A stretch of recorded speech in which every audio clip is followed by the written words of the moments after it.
नमस्कार। ನಮಸ್ಕಾರ. केंद्रीय ಕೇಂದ್ರ मंत्रिमंडल के ಸಚಿವ मेरे ಸಂಪುಟದಲ್ಲಿ सहयोगी ನನ್ನ ಸಹೋದ್ಯೋಗಿಗಳಾದ श्री नितिन ಶ್ರೀ गडकरी ನಿತಿನ್ जी, ಗಡ್ಕರಿ ಅವರೇ, पीयूष ಶ್ರೀ गोयल ಪಿಯೂಷ್ जी, ಗೋಯಲ್ ಅವರೇ, ಶ್ರೀ ಹರ್ದೀಪ್ ಸಿಂಗ್ ಪುರಿ ಅವರೇ, श्री ಶ್ರೀ ಸರ್ಬಾನಂದ್ ಸೋನೋವಾಲ್ ಅವರೇ, श्री ಶ್ರೀ ಜ್ಯೋತಿರಾದಿತ್ಯ ಸಿಂಧ್ಯಾ जी, ಅವರೇ, श्री ಶ್ರೀ ಅಶ್ವಿನಿ ವೈಷ್ಣವ್ ಅವರೇ, श्री ಶ್ರೀ ರಾಜ್ಕುಮಾರ್ ಸಿಂಗ್ ಅವರೇ, अलग अलग ವಿವಿಧ राज्य ರಾಜ್ಯ सरकारों के ಸರ್ಕಾರಗಳ आदरणीय मुख्यमंत्री ಮುಖ್ಯಮಂತ್ರಿಗಳೇ, लेफ्टिनेंट गवर्नर, ಉಪರಾಜ್ಯಪಾಲರುಗಳೇ, राज्य ರಾಜ್ಯ मंत्रिमंडल के ಸಚಿವ ಸಂಪುಟಗಳ सदस्य, ಸದಸ್ಯರೇ, उद्योग जगत के ಉದ್ಯಮ साथी, ಪಾಲುದಾರರೇ, अन्य ಇತರ महानुभाव ಗಣ್ಯರೇ, और ನನ್ನ मेरे ಪ್ರೀತಿಯ प्यारे भाइयों और ಸಹೋದರ बहनों, ಸಹೋದರಿಯರೇ, आज ಇಂದು दुर्गाष्टमी ದುರ್ಗಾಷ್ಟಮಿ. पूरे देश ಇಂದು में आज ದೇಶದಾದ್ಯಂತ ಶಕ್ತಿ ಸ್ವರೂಪಿಣಿಯನ್ನು पूजन हो रहा है। ಪೂಜಿಸಲಾಗುತ್ತಿದೆ. कन्या पूजन ಕನ್ಯಾ हो रहा है। ಪೂಜೆ ನಡೆಯುತ್ತಿದೆ. और ಶಕ್ತಿಯ शक्ति की ಆರಾಧನೆಯ ಈ उपासना ಶುಭ के इस पुण्य ಸಂದರ್ಭದಲ್ಲಿ अवसर पर ದೇಶದ की ಪ್ರಗತಿಯ प्रगति की ವೇಗಕ್ಕೆ गति को ಶಕ್ತಿಯನ್ನು भी ನೀಡುವ ಶುಭ शक्ति ಕಾರ್ಯವನ್ನು देने का शुभ कार्य ಆರಂಭಿಸಲಾಗುತ್ತಿದೆ. हो रहा है।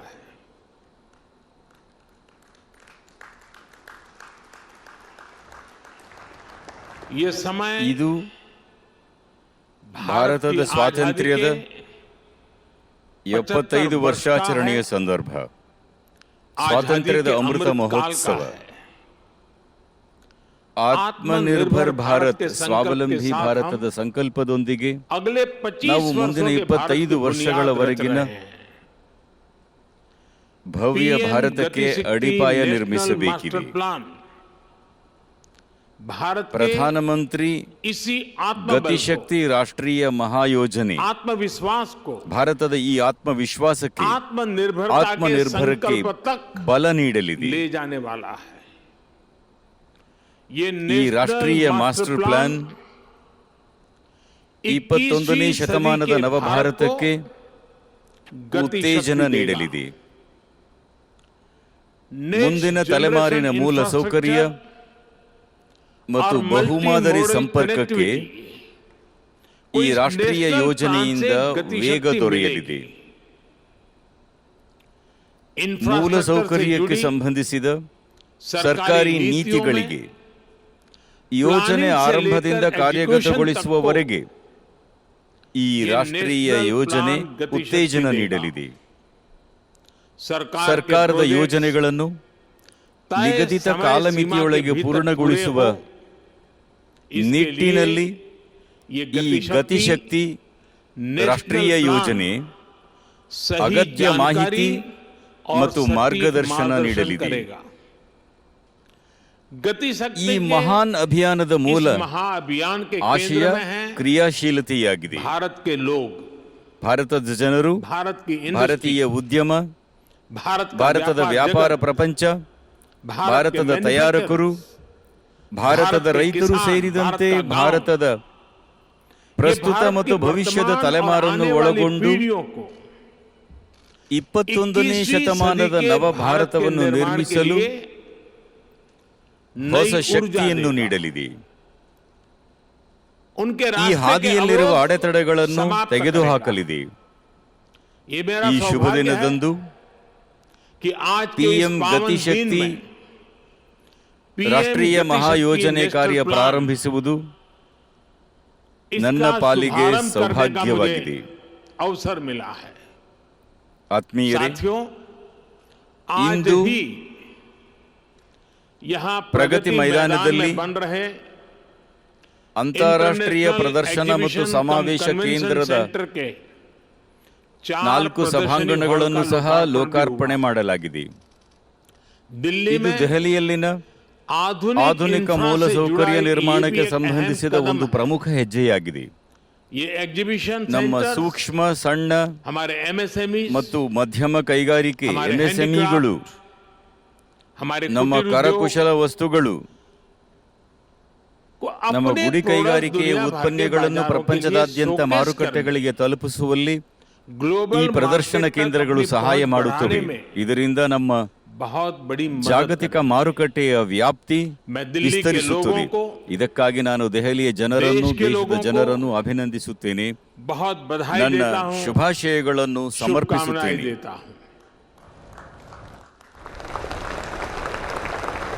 साथियों, ಆತ್ಮೀಯರೇ, हमारे यहाँ ದಶಕಗಳಿಂದ ಸರ್ಕಾರಿ ವ್ಯವಸ್ಥೆಗಳು ಕೆಲಸ ಮಾಡಿದ ರೀತಿಯಿಂದಾಗಿ ಸರ್ಕಾರ ಎಂದು ಕೂಡಲೇ ಜನರ ಮನಸ್ಸಿನಲ್ಲಿ ಒಳ್ಳೆಯ ಭಾವನೆ ಮೂಡುತ್ತಿರಲಿಲ್ಲ. ಸರ್ಕಾರವೆಂದರೆ ಕಳಪೆ ಗುಣಮಟ್ಟ, ಯಾವುದೇ ಕೆಲಸದಲ್ಲಿ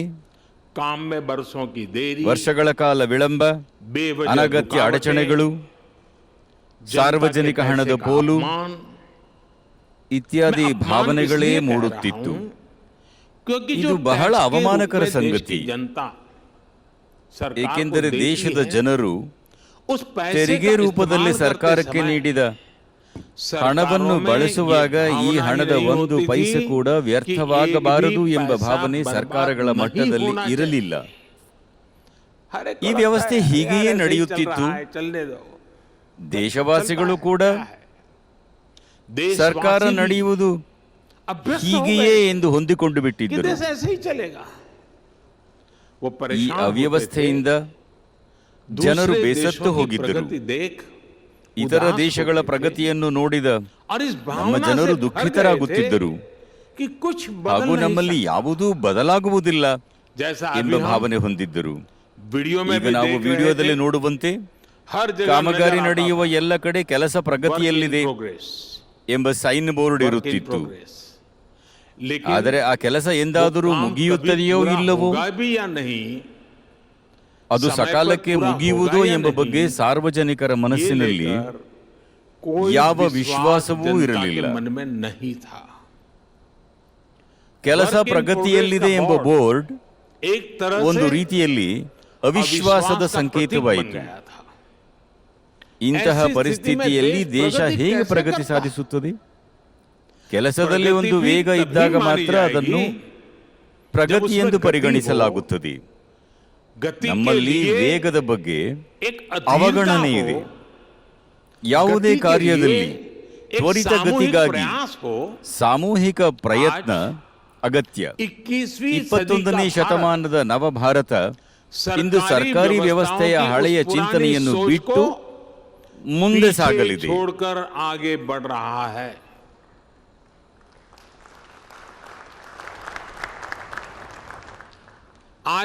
ಇಂದಿನ ಮಂತ್ರ ಪ್ರಗತಿಗಾಗಿ ಕೆಲಸ, ಪ್ರಗತಿಗಾಗಿ ಸಂಪತ್ತು, ಪ್ರಗತಿಗಾಗಿ ಯೋಜನೆ. ಒಟ್ಟಾರೆ ಪ್ರಗತಿಗೆ ಆದ್ಯತೆ. ನಾವು ಯೋಜನೆಗಳನ್ನು ಕೇವಲ ನಿಗದಿತ ಕಾಲಮಿತಿಯೊಳಗೆ ಪೂರ್ಣಗೊಳಿಸುವ ಭರವಸೆ ನೀಡಿಲ್ಲ. ಬದಲಾಗಿ ಇಂದು ಯಾವುದೇ ಯೋಜನೆಯನ್ನು ನಿಗದಿತ ಸಮಯಕ್ಕಿಂತ ಮುಂಚಿತವಾಗಿ ಪೂರ್ಣಗೊಳಿಸುವ ಕೆಲಸದ ಸಂಸ್ಕೃತಿ ರೂಪಿಸಲು ಪ್ರಯತ್ನಿಸಲಾಗುತ್ತಿದೆ. ಇಂದು ಭಾರತದಲ್ಲಿ ಆಧುನಿಕ ಮೂಲಸೌಕರ್ಯಗಳ ನಿರ್ಮಾಣಕ್ಕಾಗಿ ಹೆಚ್ಚು ಹೆಚ್ಚು ಹೂಡಿಕೆ ಮಾಡಲು ಬದ್ಧವಾಗಿರುವ ಜೊತೆಗೆ ದೇಶದಲ್ಲಿ ಯಾವುದೇ ಯೋಜನೆಗಳು ವಿಳಂಬವಾಗದಂತೆ, ಯೋಜನೆಗಳಿಗೆ ಯಾವುದೇ ಅಡ್ಡಿಯಾಗದಂತೆ ಹಾಗೂ ನಿಗದಿತ ಸಮಯದಲ್ಲಿ ಯೋಜನೆ ಪೂರ್ಣಗೊಳ್ಳುವುದನ್ನು ಖಾತ್ರಿಪಡಿಸಲಾಗುತ್ತಿದೆ. ಆತ್ಮೀಯರೇ, ದೇಶದ ಸಾಮಾನ್ಯ ಮನುಷ್ಯ ಒಂದು ಸಣ್ಣ ಮನೆಯನ್ನು ನಿರ್ಮಿಸುವಾಗಲೂ ಅದಕ್ಕಾಗಿ ಯೋಜಿಸುತ್ತಾನೆ. ಯಾವುದೇ ದೊಡ್ಡ ವಿಶ್ವವಿದ್ಯಾಲಯ ಇರಲಿ ಅಥವಾ ಒಂದು ಕಾಲೇಜು ನಿರ್ಮಾಣವಿರಲಿ, ಸಂಪೂರ್ಣ ಯೋಜನೆಯೊಂದಿಗೆ ಕೆಲಸ ಆರಂಭಿಸಲಾಗುತ್ತದೆ. ಕಾಲಕಾಲಕ್ಕೆ ಯೋಜನೆಯ ವಿಸ್ತರಣೆಯ ವ್ಯಾಪ್ತಿಯನ್ನು ಮುಂಚಿತವಾಗಿ ಯೋಜಿಸಲಾಗುತ್ತದೆ.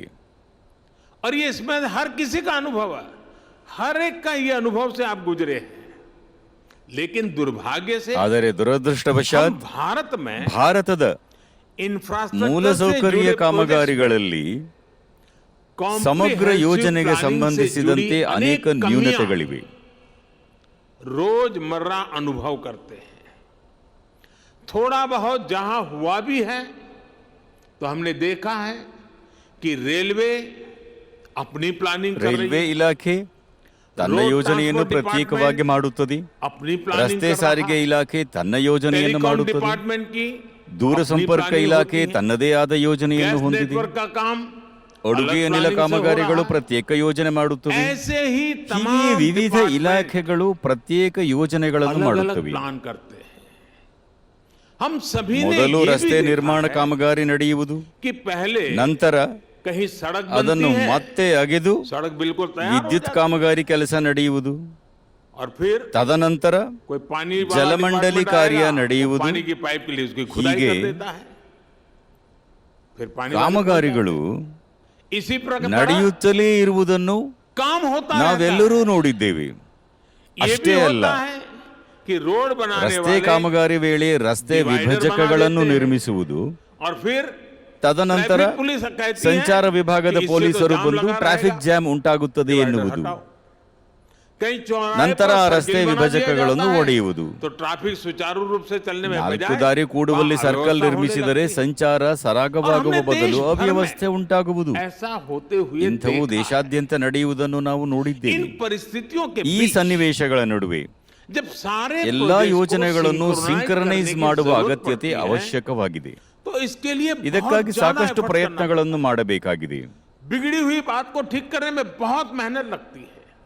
साथियों, ಆತ್ಮೀಯರೇ, ये जितनी भी ಏನೆಲ್ಲ दिक्कतें हैं, ಸಮಸ್ಯೆಗಳಿವೆಯೋ उसका ಅದಕ್ಕೆ मूल ಮೂಲ कारण ಕಾರಣ ये है कि ನಮ್ಮ macro ವಿಶಾಲ ಯೋಜನೆ planning ಮತ್ತು और ಸೂಕ್ಷ್ಮ micro ಅನುಷ್ಠಾನದಲ್ಲಿ implementation, जमीन ಭೂಮಿ ಮತ್ತು आसमान का ಆಕಾಶದಷ್ಟು अंतर होता ಅಂತರ ಇರುವುದೇ ಆಗಿದೆ. है। अलग-अलग विभागों ಒಂದು को पता ಇಲಾಖೆಯ ही नहीं ಯಾವ होता ಯೋಜನೆಯನ್ನು ಎಲ್ಲಿ कि ಯಾವಾಗ कौन सा ಆರಂಭಿಸಲು विभाग, ಸಿದ್ಧತೆ कौन सा ನಡೆಸಲಾಗುತ್ತಿದೆ प्रोजेक्ट ಎಂಬುದು कहाँ शुरू करने की तैयारी ಇತರ कर रहा है। ಇಲಾಖೆಗಳಿಗೆ ತಿಳಿದಿರುವುದಿಲ್ಲ.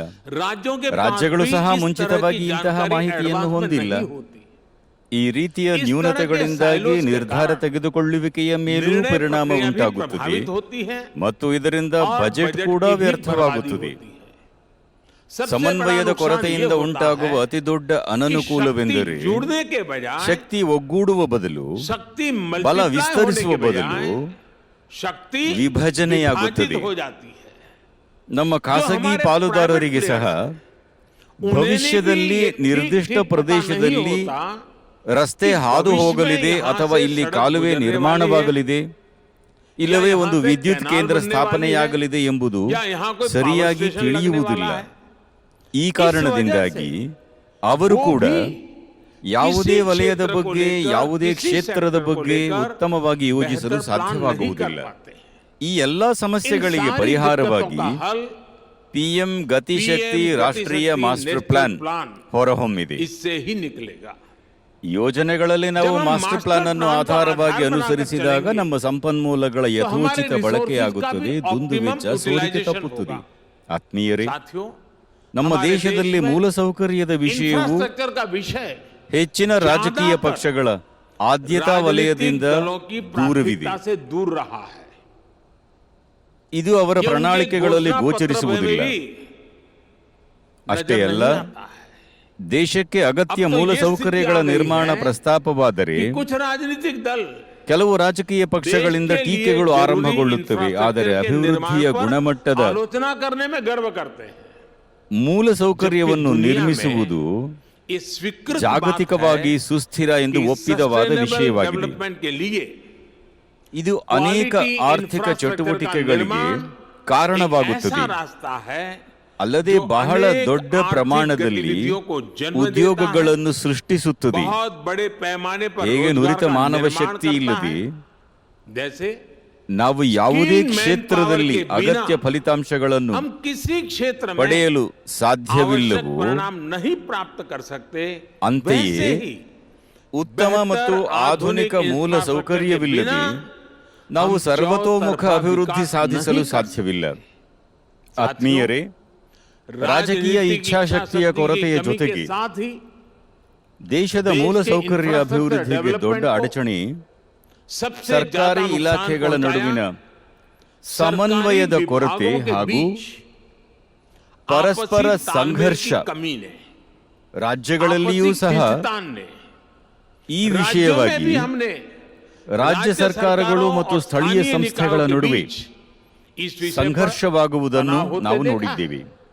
ಈ ಕಾರಣದಿಂದಾಗಿಯೇ जो प्रोजेक्ट ದೇಶದ ಆರ್ಥಿಕ ಬೆಳವಣಿಗೆಗೆ ಸಹಕಾರಿಯಾಗಬೇಕಾಗಿದ್ದ ಬಹಳಷ್ಟು ಯೋಜನೆಗಳು ದೇಶದ ಅಭಿವೃದ್ಧಿಗೆ ತಡೆಗೋಡೆಗಳಾಗಿ ಪರಿಣಮಿಸಿವೆ. ಬಹುತೇಕ ಯೋಜನೆಗಳು ವರ್ಷಗಳ ಕಾಲ ಸ್ಥಗಿತಗೊಂಡಿವೆ. ಸಕಾಲದಲ್ಲಿ ಯೋಜನೆ ಪೂರ್ಣಗೊಳ್ಳದಿದ್ದರೆ ಅದರ ಪ್ರಸ್ತುತತೆ ಹಾಗೂ ಅಗತ್ಯವನ್ನೂ ನಾವು ಕಳೆದುಕೊಳ್ಳುತ್ತೇವೆ. 2014ರಲ್ಲಿ ನಾನು ದೆಹಲಿಗೆ ಬಂದಾಗಲೂ ದಶಕಗಳಿಂದ ಸ್ಥಗಿತಗೊಂಡಿದ್ದ ಇಂತಹ ನೂರಾರು ಯೋಜನೆಗಳು ಇದ್ದವು. ಲಕ್ಷ ಕೋಟಿ ರೂಪಾಯಿ ಮೌಲ್ಯದ ಇಂತಹ ನೂರಾರು ಯೋಜನೆಗಳನ್ನು ನಾನೇ ಪರಿಶೀಲಿಸಿದ್ದೇನೆ. ಸರ್ಕಾರದ ಎಲ್ಲಾ ಇಲಾಖೆಗಳು, ಎಲ್ಲಾ ಸಚಿವಾಲಯಗಳನ್ನು ಒಂದೇ ವೇದಿಕೆಯಡಿ ತಂದು ಎಲ್ಲ ಅಡೆತಡೆಗಳನ್ನು ತೆಗೆದುಹಾಕಲು ಪ್ರಯತ್ನಿಸಿದ್ದೇನೆ. ನನಗೆ ಅದರಲ್ಲಿ ತೃಪ್ತಿ ಇದೆ. ಪರಸ್ಪರ ಸಮನ್ವಯದ ಕೊರತೆಯಿಂದ ಯೋಜನೆಗಳು ವಿಳಂಬವಾಗಬಾರದು ಎಂದು ಈಗ ಎಲ್ಲರಿಗೂ ಮನವರಿಕೆಯಾಗಿದೆ.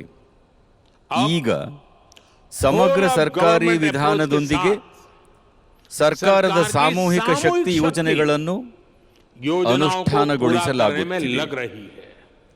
ಹೀಗಾಗಿ ದಶಕಗಳಿಂದ ಅಪೂರ್ಣವಾಗಿದ್ದ ಅನೇಕ ಯೋಜನೆಗಳು ಈಗ ಪೂರ್ಣಗೊಳ್ಳುತ್ತಿವೆ. ಆತ್ಮೀಯರೇ, 21ನೇ ಶತಮಾನದ ಭಾರತದ ಮೂಲಸೌಕರ್ಯ ಯೋಜನೆಗಳಲ್ಲಿ ಸಮನ್ವಯದ ಕೊರತೆಯಿಂದ ಹಣ ಪೋಲಾಗದು ಅಥವಾ ಸಮಯ ವ್ಯರ್ಥವಾಗದು ಎಂಬುದನ್ನು ಪಿಎಂ ಗತಿ ಶಕ್ತಿ ಈಗ ಖಚಿತಪಡಿಸುತ್ತದೆ. ಪಿಎಂ ಗತಿ ಶಕ್ತಿ ರಾಷ್ಟ್ರೀಯ ಮಾಸ್ಟರ್ ಪ್ಲಾನ್ ಅಡಿಯಲ್ಲಿ ರಸ್ತೆಯಿಂದ ರೈಲ್ವೆವರೆಗೆ, ವಾಯುಯಾನದಿಂದ ಕೃಷಿಯವರೆಗೆ ಕೇಂದ್ರ ಸರ್ಕಾರದ ವಿವಿಧ ಸಚಿವಾಲಯಗಳು, ಇಲಾಖೆಗಳು ಸಮನ್ವಯಗೊಳ್ಳುತ್ತಿವೆ. ಪ್ರತಿ ಪ್ರಮುಖ ಯೋಜನೆ ಕುರಿತು ಪ್ರತಿ ಇಲಾಖೆಯೂ ಸರಿಯಾದ ಮಾಹಿತಿ, ಸಮಯಕ್ಕೆ ಸರಿಯಾಗಿ ನಿಖರವಾದ ಮಾಹಿತಿ ಸ್ವೀಕರಿಸಲಿದೆ. ಇದಕ್ಕಾಗಿ ಅಗತ್ಯ ತಂತ್ರಜ್ಞಾನ ವೇದಿಕೆಯನ್ನು ಸಿದ್ಧಪಡಿಸಲಾಗಿದೆ. ಅನೇಕ ರಾಜ್ಯಗಳ ಮುಖ್ಯಮಂತ್ರಿಗಳು ಮತ್ತು ಹಲವು ರಾಜ್ಯಗಳ ಪ್ರತಿನಿಧಿಗಳು ಸಹ ಇಲ್ಲಿ ಸಂಪರ್ಕ ಹೊಂದಲಿದ್ದಾರೆ. ಆದಷ್ಟು ಬೇಗ ನಿಮ್ಮ ರಾಜ್ಯಗಳು ಕೂಡ ಪಿಎಂ ಗತಿ ಶಕ್ತಿ ರಾಷ್ಟ್ರೀಯ ಮಾಸ್ಟರ್ ಪ್ಲಾನ್ಗೆ ಸೇರಬೇಕು ಎಂದು ನಾನು ಎಲ್ಲರಿಗೂ ಮನವಿ ಮಾಡುತ್ತೇನೆ. ರಾಜ್ಯದ ಯೋಜನೆಗಳ ವೇಗ ಹೆಚ್ಚಿಸುವುದರಿಂದ ಜನಸಾಮಾನ್ಯರಿಗೆ ಸಾಕಷ್ಟು ಪ್ರಯೋಜನವಾಗಲಿದೆ. ಆತ್ಮೀಯರೇ, ಪಿಎಂ ಗತಿ ಶಕ್ತಿ ಮಾಸ್ಟರ್ ಪ್ಲಾನ್ ಕೇವಲ ಸರ್ಕಾರಿ ಪ್ರಕ್ರಿಯೆಯಾಗದೆ ಸಮಗ್ರ ಆಡಳಿತದ ವಿಸ್ತರಣೆಯಾಗಿದೆ. ಸರ್ಕಾರಿ ವ್ಯವಸ್ಥೆ ಒಳಗೊಂಡಿರುವ ವಿವಿಧ ಪಾಲುದಾರರನ್ನು ಇದು ಒಟ್ಟುಗೂಡಿಸಲಿದೆ. ಇದು ವಿಭಿನ್ನ ಸಾರಿಗೆ ವಿಧಾನಗಳನ್ನು ಸಮನ್ವಯಗೊಳಿಸಲು ಸಹಾಯ ಮಾಡುತ್ತದೆ. ಹೇಗೆ ಬಡವರ ವಸತಿ ನಿರ್ಮಾಣದಲ್ಲಿ ಕೇವಲ 4 ಗೋಡೆ ನಿರ್ಮಿಸದೆ ಶೌಚಾಲಯ, ವಿದ್ಯುತ್, ನೀರು, ಗ್ಯಾಸ್ ಸಂಪರ್ಕವನ್ನು ಒದಗಿಸಿಕೊಡಲಾಗುವುದು, ಹಾಗೆಯೇ ಈ ಯೋಜನೆ ಸಮಗ್ರ ಮೂಲಭೂತ ಸೌಕರ್ಯಗಳ ದೃಷ್ಟಿಕೋನವನ್ನು ಹೊಂದಿದೆ.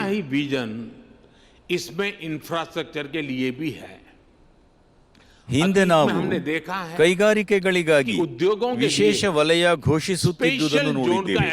ಆದರೆ ಅಂತಹ ಕೈಗಾರಿಕಾ ವಲಯಗಳಿಗೆ ಸಾರಿಗೆ ಸಂಪರ್ಕ ಅಥವಾ ವಿದ್ಯುತ್, ನೀರು, ದೂರವಾಣಿ ಮಾರ್ಗ ಒದಗಿಸುವುದರಲ್ಲಿ ಯಾವುದೇ ಆದ್ಯತೆ ನೀಡಲಾಗುತ್ತಿರಲಿಲ್ಲ. ಆತ್ಮೀಯರೇ, ಗಣಿಗಾರಿಕೆ ನಡೆಸುವ ಬಹುತೇಕ ಪ್ರದೇಶಗಳು ಸಹ ಅವು ಸಾಮಾನ್ಯವಾಗಿದ್ದು ಅವುಗಳಿಗೆ ಯಾವುದೇ ರೈಲು ಸಂಪರ್ಕ ಕಲ್ಪಿಸಿರಲಿಲ್ಲ. ಬಂದರುಗಳು ಎಲ್ಲೋ ಇದ್ದುದನ್ನು ನಾವು ಎಲ್ಲರೂ ನೋಡಿದ್ದೇವೆ. ಆದರೆ ಬಂದರನ್ನು ನಗರಗಳಿಗೆ ಸಂಪರ್ಕಿಸಲು ರೈಲು ಅಥವಾ ರಸ್ತೆ ಸೌಲಭ್ಯಗಳ ಕೊರತೆ ಇತ್ತು. ಇದೇ ಕಾರಣಗಳಿಂದಾಗಿ ಭಾರತದಲ್ಲಿ ಉತ್ಪಾದನಾ ವೆಚ್ಚ ಹೆಚ್ಚುತ್ತಿದೆ, ನಮ್ಮ ರಫ್ತುಗಳ ವೆಚ್ಚ ಹೆಚ್ಚುತ್ತಿದೆ, ನಮ್ಮ ಲಾಜಿಸ್ಟಿಕ್ಸ್ ವೆಚ್ಚ ತುಂಬಾ ಹೆಚ್ಚಾಗಿದೆ. ಸ್ವಾವಲಂಬಿ ಭಾರತ ನಿರ್ಮಾಣದಲ್ಲಿ ಇದು ದೊಡ್ಡ ಅಡಚಣೆಯಾಗಿದೆ. ಒಂದು ಅಧ್ಯಯನದ कि ಪ್ರಕಾರ भारत में ಭಾರತದಲ್ಲಿ ಲಾಜಿಸ್ಟಿಕ್ಸ್ ವೆಚ್ಚ जीडीपी ಜಿಡಿಪಿಯ का ಶೇಕಡ करीब 13% 13% है। ಜಗತ್ತಿನ दुनिया के ದೊಡ್ಡ बड़े ದೇಶಗಳಲ್ಲಿ देशों में ಇಂತಹ ऐसी स्थिति ಪರಿಸ್ಥಿತಿ नहीं ಇಲ್ಲ. है। ದುಬಾರಿ ज्यादा ಲಾಜಿಸ್ಟಿಕ್ಸ್ logistic cost की ವೆಚ್ಚದಿಂದಾಗಿ वजह से ಭಾರತದ भारत के ರಫ್ತು exports की ಉತ್ಪನ್ನಗಳ competitiveness ಸ್ಪರ್ಧಾತ್ಮಕತೆ बहुत ಬಹಳ कम ಕಡಿಮೆ हो ಇದೆ. जाती है। ಒಂದೆಡೆ जहां ಉತ್ಪಾದನೆ production हो रहा ನಡೆಯುತ್ತಿದೆ है, ಎಂದರೆ वहां से ಅಲ್ಲಿಂದ port तक ಬಂದರಿಗೆ पहुंचाने का ಸಾಗಿಸುವ जो खर्च ವೆಚ್ಚವೇ है, ಅಧಿಕವಾಗುತ್ತದೆ. ಭಾರತದ ರಫ್ತುದಾರರು ಅದಕ್ಕಾಗಿ ಲಕ್ಷ ಕೋಟಿ ರೂಪಾಯಿಗಳನ್ನು ಖರ್ಚು ಮಾಡಬೇಕಾಗುತ್ತದೆ. ಈ ಕಾರಣದಿಂದಾಗಿ ಅವರ ಉತ್ಪನ್ನದ ಬೆಲೆಯೂ ವಿಪರೀತವಾಗಿ ಹೆಚ್ಚಾಗುತ್ತದೆ. ಹೀಗಾಗಿ ಇತರ ದೇಶಗಳಿಗೆ ಹೋಲಿಸಿದರೆ ನಮ್ಮ ಉತ್ಪನ್ನ ತುಂಬಾ ದುಬಾರಿಯಾಗಿದೆ. ಅಷ್ಟೇ ಅಲ್ಲ, ಇದರಿಂದಾಗಿ ಕೃಷಿ ಕ್ಷೇತ್ರದಲ್ಲೂ ನಮ್ಮ ರೈತರು ಸಾಕಷ್ಟು ತೊಂದರೆ ಅನುಭವಿಸಬೇಕಾಗಿದೆ. ಆದುದರಿಂದ ಭಾರತದಲ್ಲಿ ತಡೆರಹಿತ ಸಂಪರ್ಕವನ್ನು ಹೆಚ್ಚಿಸುವುದು, ದೇಶದ ಅಂಚಿನ ಪ್ರದೇಶದವರೆಗೆ ಸಂಪರ್ಕವನ್ನು ಬಲಪಡಿಸುವುದು ಇಂದಿನ ಅಗತ್ಯವಾಗಿದೆ. ಈ ನಿಟ್ಟಿನಲ್ಲಿ ಪಿಎಂ ಗತಿಶಕ್ತಿ ಮಾಸ್ಟರ್ ಪ್ಲಾನ್ ಒಂದು ದೊಡ್ಡ ಹೆಜ್ಜೆಯಾಗಿದೆ. ಈ ಯೋಜನೆಯಡಿ ದೇಶದ ಒಂದು ಮೂಲ ಸೌಕರ್ಯ ಮತ್ತೊಂದು ಮೂಲ ಸೌಕರ್ಯವನ್ನು ಬೆಂಬಲಿಸಲಿದೆ. ಅದಕ್ಕೆ ಪೂರಕವಾಗಿ ಇರಲಿದೆ. ಈ ಕಾರಣದಿಂದ ಪ್ರತಿಯೊಬ್ಬ ಪಾಲುದಾರರೂ ಸಹ ಹೆಚ್ಚಿನ ಉತ್ಸಾಹದಿಂದ ಇದನ್ನು ಬೆಂಬಲಿಸಲು ಪ್ರೇರಣೆ ಪಡೆಯಲಿದ್ದಾರೆ ಎಂದು ನಾನು ಅರ್ಥ ಮಾಡಿಕೊಂಡಿದ್ದೇನೆ.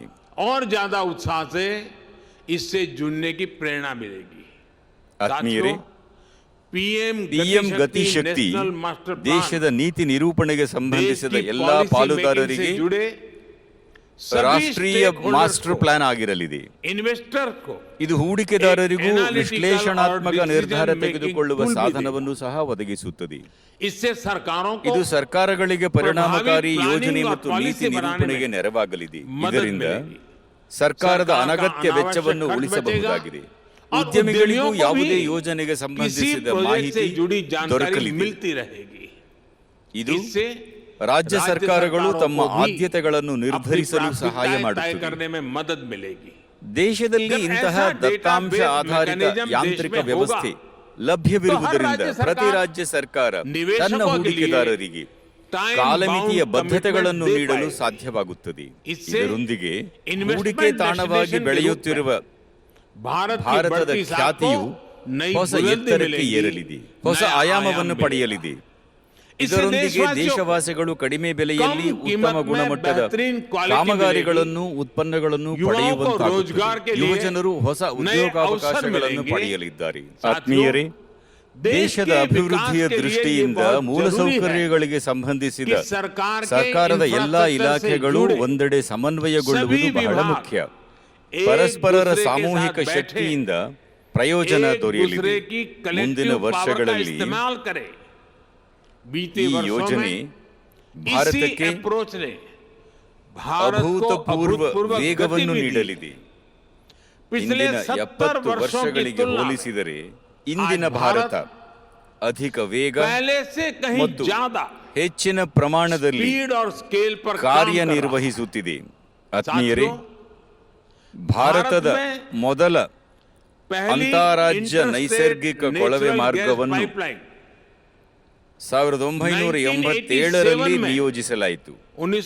ಅಂದಿನಿಂದ 2014ರವರೆಗೆ ಅಂದರೆ 27 ವರ್ಷಗಳಲ್ಲಿ ದೇಶದಲ್ಲಿ 15,000 ಕಿಲೋಮೀಟರ್ ನೈಸರ್ಗಿಕ ಅನಿಲ ಪೈಪ್ಲೈನ್ ನಿರ್ಮಿಸಲಾಗಿದೆ.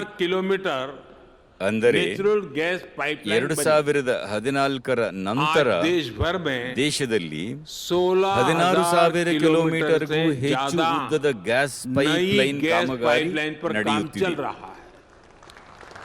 ಮುಂದಿನ 5-6 ವರ್ಷಗಳಲ್ಲಿ ನಿರ್ಮಾಣ ಕಾಮಗಾರಿ ಗುರಿ ಪೂರ್ಣಗೊಳ್ಳಲಿದೆ. ಅಂದರೆ 27 ವರ್ಷಗಳಲ್ಲಿ ನಿರ್ಮಿಸಲಾದ ಕಾಮಗಾರಿಗಳಿಗಿಂತ ಹೆಚ್ಚು ಪ್ರಮಾಣದ ಕೆಲಸವನ್ನು ಅದಕ್ಕಿಂತ ಅರ್ಧ ಕಡಿಮೆ ಅವಧಿಯಲ್ಲಿ ಇಂದಿನ ಭಾರತ ನಿರ್ಮಿಸುತ್ತಿದೆ. आज ಕೆಲಸದ भारत ವೇಗ की ಇಂದು पहचान बन ಭಾರತದ रही है। ಹೆಗ್ಗುರುತಾಗುತ್ತಿದೆ. 2014 के पहले के 2014ಕ್ಕಿಂತ 5 ಹಿಂದಿನ सालों 5 ವರ್ಷಗಳಲ್ಲಿ सिर्फ ಕೇವಲ 1900 ಕಿಲೋಮೀಟರ್ ರೈಲ್ವೆ ಅವಳಿ ಮಾರ್ಗದ ಕಾರ್ಯ ನಡೆದಿತ್ತು. किलोमीटर ಆದರೆ रेल ಕಳೆದ लाइनों का 7 दोहरीकरण ವರ್ಷಗಳಲ್ಲಿ होता था। 9000 बीते ಕಿಲೋಮೀಟರ್ಗಿಂತ 7 वर्षों में ಹೆಚ್ಚಿನ हमने ರೈಲ್ವೆ ಮಾರ್ಗಗಳ 9000 डबलिंग कार्य किलोमीटर से ज्यादा ನಡೆದಿದೆ. रेल लाइनों की डबलिंग की है। कहां 1900 और कहां 7000। 2014ಕ್ಕಿಂತ ಹಿಂದಿನ 5 ವರ್ಷಗಳಲ್ಲಿ सिर्फ ಕೇವಲ 3000 किलोमीटर 3000 ಕಿಲೋಮೀಟರ್ ರೈಲ್ವೆ रेलवे ಮಾರ್ಗ का बिजलीकरण हुआ था। ವಿದ್ಯುದೀಕರಿಸಲಾಗಿತ್ತು. बीते 7 ಆದರೆ वर्षों में ಕಳೆದ हमने 7 ವರ್ಷಗಳಲ್ಲಿ 24,000 ನಾವು किलोमीटर से भी अधिक रेलवे ट्रैक का 24,000 बिजलीकरण किया। ಕಿಲೋಮೀಟರ್ಗಳಷ್ಟು ರೈಲ್ವೆ ಮಾರ್ಗಗಳನ್ನು 3000 का ವಿದ್ಯುದೀಕರಿಸಿದ್ದೇವೆ.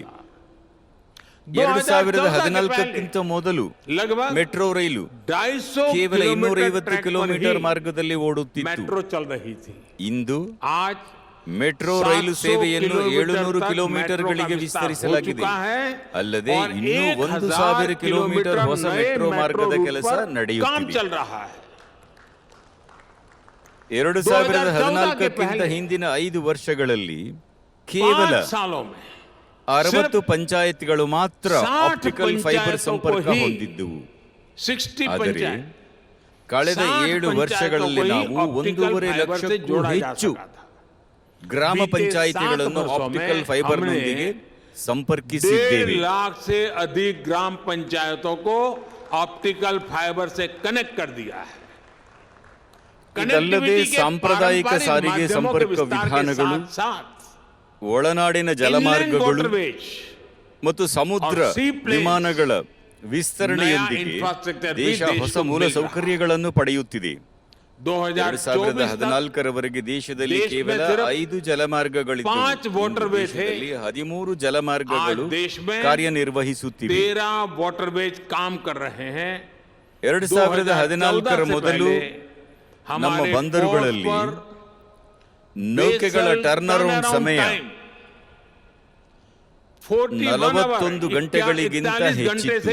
ಈಗ ಅದು ಸುಮಾರು 27 ಗಂಟೆಗೆ अब ये ಇಳಿಕೆಯಾಗಿದೆ. घटकर 27 ಅದನ್ನು घंटे रह गया ಮತ್ತಷ್ಟು है। ಕಡಿಮೆ इसे ಮಾಡಲು और कम करने का प्रयास ಪ್ರಯತ್ನಿಸಲಾಗುತ್ತಿದೆ. भी किया जा रहा है।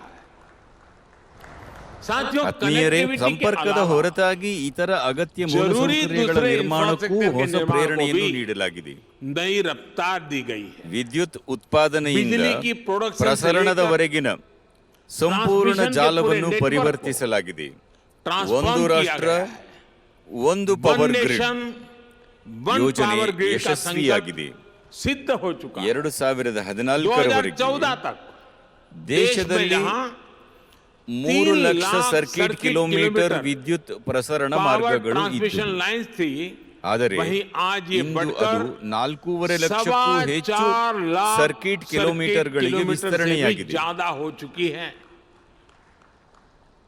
न्यू ಈ एंड ಹಿಂದೆ ಹೊಸ रिन्यूएबल ಮತ್ತು एनर्जी के मामले में ನವೀಕರಿಸಬಹುದಾದ ಇಂಧನ जहां ವಿಷಯದಲ್ಲಿ बहुत ही ಅತ್ಯಂತ marginal ಕೆಳಹಂತದ player थे, ಸ್ಥಾನದಲ್ಲಿದ್ದ वहीं ಭಾರತ आज हम ಇಂದು ಈ दुनिया के ವಲಯದಲ್ಲಿ top ವಿಶ್ವದ 5 5 देशों ಅಗ್ರ में ರಾಷ್ಟ್ರಗಳ पहुंच चुके हैं। ಪಟ್ಟಿಯಲ್ಲಿ ಸ್ಥಾನ ಪಡೆದಿದೆ. ಈ 2014 ಇಂಧನ के ವಲಯದಲ್ಲಿ installed 2014ರವರೆಗೆ capacity से ಸ್ಥಾಪಿತ करीब ಸಾಮರ್ಥ್ಯಕ್ಕಿಂತ ಸುಮಾರು 3 गुना 3 ಪಟ್ಟು ಹೆಚ್ಚು यानी ಸಾಮರ್ಥ್ಯ 100 ಅಂದರೆ गीगावाट 100 से ಗಿಗಾವ್ಯಾಟ್ಗಿಂತ ज्यादा ಹೆಚ್ಚು ಸ್ಥಾಪಿತ हासिल कर ಸಾಮರ್ಥ್ಯ चुका है। ಸಾಧಿಸಲಾಗಿದೆ. साथियों, ಆತ್ಮೀಯರೇ, आज देश ಇಂದು में ದೇಶದಲ್ಲಿ ವಿಮಾನಯಾನದ aviation का ಆಧುನಿಕ आधुनिक ಪರಿಸರ ವ್ಯವಸ್ಥೆಯನ್ನು ecosystem ಅಭಿವೃದ್ಧಿಪಡಿಸುವ विकसित करने पर ಕೆಲಸವನ್ನು तेजी से काम हो ತ್ವರಿತಗತಿಯಲ್ಲಿ ಮಾಡಲಾಗುತ್ತಿದೆ. एयर ವಾಯು कनेक्टिविटी बढ़ाने के ಸಂಪರ್ಕವನ್ನು लिए देश ಹೆಚ್ಚಿಸಲು में ದೇಶದಲ್ಲಿ ಹೊಸ ವಿಮಾನ नए ನಿಲ್ದಾಣಗಳ एयरपोर्ट्स के निर्माण के ನಿರ್ಮಾಣದೊಂದಿಗೆ साथ ही ನಾವು हमने ಹೆಚ್ಚಿನ एयर ವೈಮಾನಿಕ स्पेस को भी ಪ್ರದೇಶವನ್ನು ಕೂಡ और ज्यादा ತೆರೆದಿದ್ದೇವೆ. खोल दिया है।